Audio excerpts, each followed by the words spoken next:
महेंद्र गायकवाड सोलापूर जिल्ह्यातला पैलवान आहे, तर विकास तावरे बीड जिल्ह्यातला पैलवान आहे. तन्मय बोगटे सांगली लाल पट्टीमध्ये, धैर्यशील लोंढे कोल्हापूर निळ्या पट्टीमध्ये. आखाडा क्रमांक 2 वरती 75 किलो.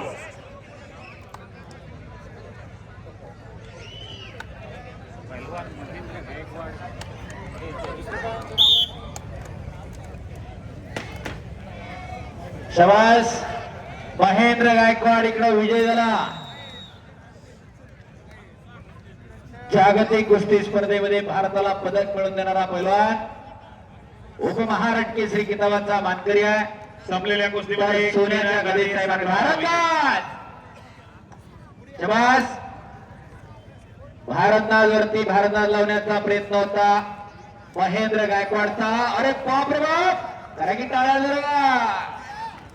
महेंद्र बाहुबली म्हणतात त्याला, बलदंड ताकदीचा पैलवान. तन्मय बोगटे सांगली पट्टीमध्ये या, धैर्यशील लोंढे कोल्हापूर निळ्या पट्टीमध्ये या. शबास पुन्हा एकदा आक्रमक होतोय महेंद्र. ओ आणि विशाल वाजली, टाळ्या करा जरा. हिंद केसरी मध्ये आपली दावेदारी सिद्ध करू लागलेला आहे महेंद्र गायकवाड, सोलापूर विजयी.